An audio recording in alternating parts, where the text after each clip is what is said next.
हमारी संस्कृति, हमारे संस्कार सदा रहें हमारे साथ। सब्सक्राइब करें तिलक।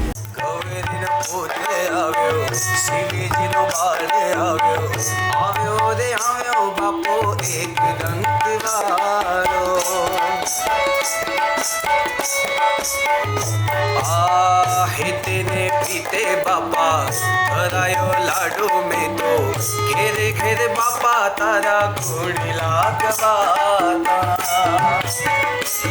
ओ गणपति आयो बापा,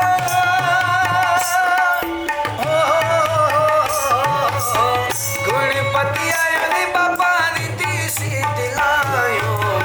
गणपति आयो बापा रिद्धि सिद्धि लायो। गजानंद आयो रिद्धि सिद्धि लायो। गजानंद आयो रिद्धि सिद्धि लायो। भक्तों नमस्कार, प्रणाम। हमारे यात्रा कार्यक्रम दर्शन में आपका हार्दिक अभिनंदन है। भक्तों, गणेश जी प्रथम पूज्य, प्रथमेश्वर, विघ्नेश्वर और मंगल मूर्ति हैं। इनकी पूजा अर्चना विघ्न हरने वाली और मंगल करने वाली है।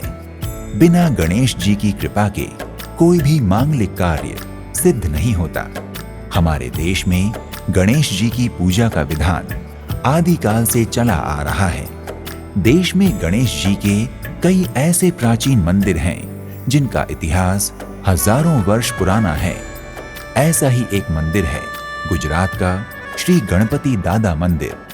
भक्तों, गणपति दादा मंदिर गुजरात राज्य के महेसाणा जिले में ऊंझा से 4 किलोमीटर दूर एठोर नामक स्थान पर पुष्पावती नदी के तट पर स्थित है।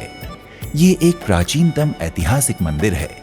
यहाँ विराजमान गणेश जी की मूर्ति किसी धातु अथवा पत्थर से नहीं, अपितु रेना यानी मिट्टी की बनी हुई है, जिस पर सिंदूर का लेप लगाया जाता है। इस मंदिर में प्रतिष्ठित मूर्ति की सबसे बड़ी विशेषता ये है कि इसकी सूंड बाईं ओर मुड़ी हुई है। कहा जाता है कि ऐसी मूर्ति देश में गणेश जी के कुछ ही मंदिरों में है। अतः इस मंदिर में श्रद्धा भक्ति के साथ शीश नवाने वालों की सभी मनोकामनाएं पूर्ण होती हैं। ये मंदिर देश भर के गणेश भक्तों की आस्था का केंद्र है। इसलिए दूर दूर से भक्त गणेश जी के इस मंदिर में पूजा अर्चना करने आते हैं। भक्तों, एठोर स्थित गणपति दादा मंदिर एक प्राचीन ऐतिहासिक मंदिर है। इसका इतिहास लगभग 1200 से अधिक वर्षों का है। इस मंदिर का निर्माण किसने और कब करवाया, इस बारे में मंदिर के साथ जुड़ी कई किंवदंतियां हैं। जहां कुछ लोगों का कहना है कि इस मंदिर में प्रतिष्ठित गणपति दादा की मूर्ति पांडव काल की है, तो वहीं कुछ लोग इस मंदिर को सोलंकी राजाओं के समय का बताते हैं, क्योंकि प्राचीन काल में किसी बड़े मांगलिक तथा महान कार्य के शुभारंभ से पहले सोलंकी राजघराने के राजा एठोर आकर श्री गणपति दादा की पूजा अर्चना करते थे। यद्यपि इसे सिद्ध करने के लिए कोई शिलालेख या प्रमाण उपलब्ध नहीं है, लेकिन मूर्तिकला, वास्तुकला और मूल मंदिर की स्थापत्य शैली को देखते हुए ये अनुमान लगाया जा सकता है कि इस मंदिर का निर्माण 11वीं शताब्दी में किया गया होगा। भक्तों, एठोर गणपति दादा मंदिर से जुड़ी एक लोक कथा के अनुसार प्राचीन काल में जब देवताओं के राजा इंद्र का विवाह हुआ, तो बारात में शामिल होने के लिए सभी देवी देवताओं को आमंत्रित किया गया। सभी देवताओं के साथ वक्रतुंड गणेश जी भी इंद्र की बारात में शामिल होने के लिए पहुंच गए। गणेश जी का हाथी जैसा स्वरूप, टेढ़ी व लंबी सूंड, सूप जैसे कान और विशाल तोंद के कारण देवराज इंद्र ने उन्हें अपमानित करके अपनी बारात से बाहर कर दिया। इंद्र के अपमान से गणेश जी क्रुद्ध हो गए। बारात में शामिल सभी देवी देवताओं के रथ तो आगे निकल गए, लेकिन एठोर और ऊंझा के बीच स्थित सोमनाथ महादेव के मंदिर के पास पहुंचते ही देवराज इंद्र का रथ फंस गया, क्योंकि गणेश जी के क्रोध के कारण उनके रथ के पहिए टूट गए। इस घटना से सभी देवी देवताओं को आभास हुआ कि ये गणेश जी का अनादर करने का परिणाम है। तब गणेश जी को प्रसन्न करने के लिए देवताओं ने एकत्रित होकर पुष्पावती नदी के तट पर 33 कोटि देवी देवताओं की पूजा अर्चना की। इस पूजा के बाद भगवान शिव का परिवार भी देवराज इंद्र की बारात में शामिल हो गया, किंतु गणेश जी थकान के कारण चल नहीं पा रहे थे। तब शिव जी ने उनसे कहा, अहिठौर यानी यहीं ठहर जाओ। वही अहिठौर से एठोर नाम की उत्पत्ति हुई। गणेश जी एठोर में रुक गए और शिव जी, पार्वती जी व कार्तिकेय जी आगे बढ़ गए। लेकिन कुछ दूर चलने के बाद माता पार्वती जी अपने पुत्र को छोड़कर जाने के लिए अनिच्छुक थीं। इसलिए वे उंझा में रुक गईं, जो आज उमिया माता जी के नाम से विख्यात है। कुछ दूर चलकर सिद्धपुर में कार्तिकेय जी प्रतिष्ठित हो गए। सिद्धपुर में आज भी कार्तिकेय जी का मंदिर विद्यमान है। भक्तों, विक्रम संवत 1356 में आतताई अलाउद्दीन खिलजी ने उत्तर गुजरात के अधिकांश मंदिरों पर आक्रमण किया और उन्हें नष्ट भ्रष्ट कर दिया। उसी समय इस मंदिर में भी आक्रमण किया और यहाँ स्थित यक्ष, गंधर्व, देवी देवताओं, किन्नर, कोचर, गजस्तर और नरस्तर आदि की मूर्तियों को तोड़ फोड़ कर नष्ट कर दिया, जिनके कई प्रमाण आज भी हैं। भक्तों, एठौर स्थित भगवान श्री गणपति दादा के मंदिर में सभी पर्व और त्योहार बड़े हर्षोल्लास के साथ मनाए जाते हैं, किंतु प्रत्येक माह की चतुर्थी तिथि को श्री गणपति दादा का संकट चतुर्थी पर्व बहुत ही उत्साह के साथ मनाया जाता है। इस अवसर पर गणपति दादा के हजारों भक्त मंदिर पहुंचते हैं, दादा का दर्शन पूजन करते हैं और बड़ी श्रद्धा भक्ति के साथ दादा के चंद्र दर्शन के समय आरती में भाग लेते हैं। संकट चतुर्थी के अलावा मगसर वध को श्री गणपति दादा संकट छतरी का व्रत संकल्प लिया जाता है और वर्ष की समाप्ति के बाद छठ के दूसरे दिन मगसर वध मनाया जाता है। इस व्रत को करने से श्री गणपति दादा भक्तों के सभी संकट दूर कर देते हैं। इसके अलावा हर साल भाद्रव सूद छठ यानी दादाजी के जन्मदिन पर गांव के सभी लोग श्रद्धा पूर्वक मंदिर में होम हवन करते हैं और लड्डू का प्रसाद अर्पित करते हैं।